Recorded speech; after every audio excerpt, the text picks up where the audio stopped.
Hi, I'm Nalini, wishing you a glorious full moon day. It is the flower moon of May in the Northern Hemisphere, and I do not know the indigenous names for this moon in the Southern Hemisphere. So if you do, please put them in the comments because both hemispheres should be represented. This is a full moon in Scorpio, which means the sun's in Taurus. There are a lot of other astrological events happening at the moment that are influencing this, and I will leave it to the professional astrologers to go over those. What I've noticed is that every teacher in the world, maybe between them, is putting out videos about this particular full moon.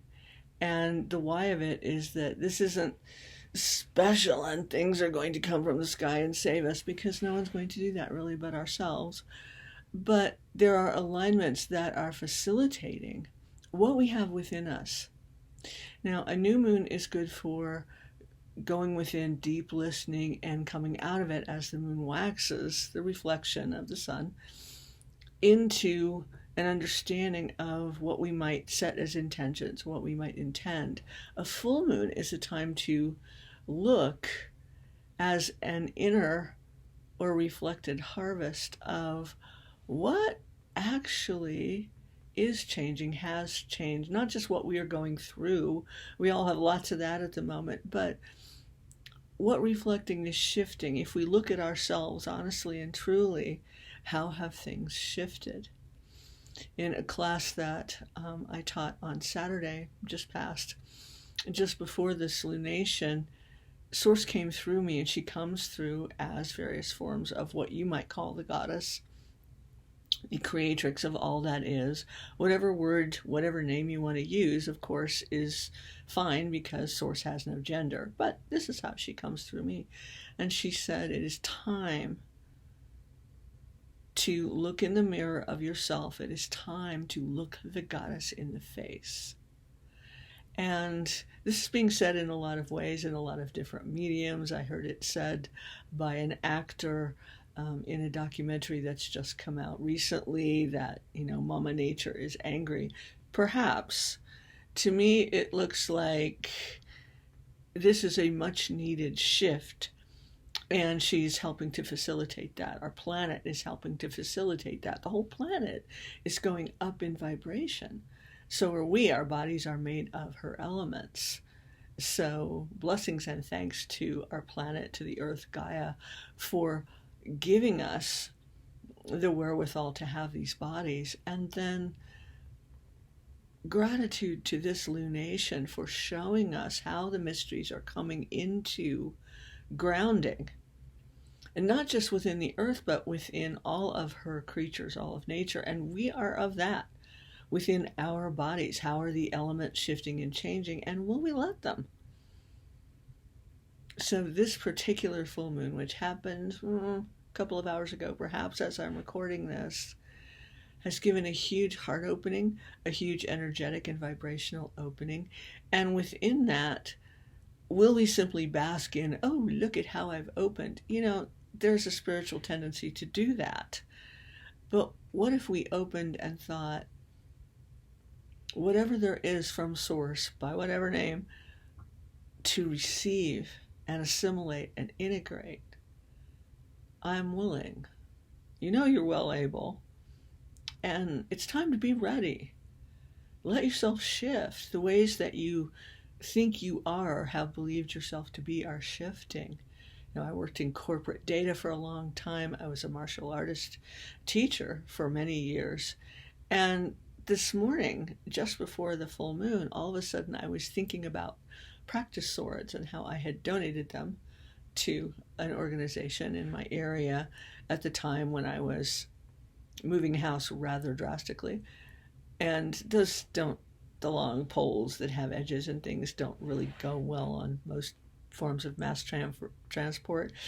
But at the time, it was just easier and from my heart better for me to donate those. But this morning, I was being shown that reflection, how the sword, for instance, is an extension, a reflection of our spirit.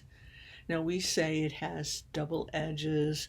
We think everything has double edges on this planet. It's dualistically oriented. The biological imperative says we are male and female. We are not that, really. We express and embody that in this world. Yes, that's an experience. But the essence of it is a true alignment. And so I found myself sort of playing around with the concepts of the practice swords and other forms of alignment as spirit, not just in spirit. We have to stop separating ourselves, really, just as spirit, and letting that love, that peace, move through us as we are. However that is, we are each unique, different, precious, and here on this world at this time, for whatever reason. Our minds can make them up. They're always wrong, or at least limited, but we can experience the experience of immersion in a world undergoing a shift. What a miracle. What a miraculous field of grace to be immersed within. And this particular full moon, this lunation, is showing us the reflections of our divine nature, of our divinity. When I heard look in the mirror of the goddess, now I know what that means to my mind. It might not mean anything to yours. That doesn't matter. It's to look at the light as it is reflected within you and to you, and just notice, what am I being shown?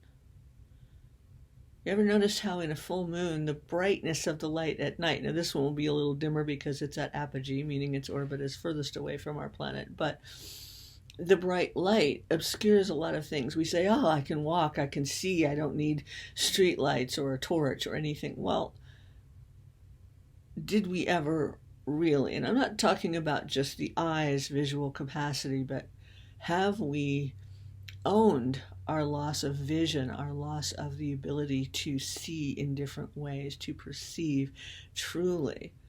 I would say that's been a huge loss on this planet, but not by all of us. Some of us remember. And it is time for anyone who has any kind of deep divine remembering, not delusions, but the remembering, to just stand as that. You don't have to teach. You certainly don't have to proselytize. You don't have to anything but be. And it's time. It's time to stand in that as that. You could say for, but then for implies an against, and enough with duality. All right? All of the components of duality exist in unity, but they are not juxtaposed, just in case you didn't know that. So, wishing you a very, very joyous full moon day, the flower moon in the northern hemisphere. It would be a waning full moon, as in the seasons in the southern, but all on the same alignment, magically, miraculously, all on the same planet at the same time. And an opportunity to absorb, assimilate, and integrate higher frequencies of purity.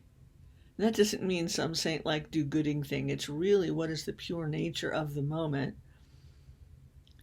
And to just let that radiate, let it resonate, and we will learn from those vibrations. We already are.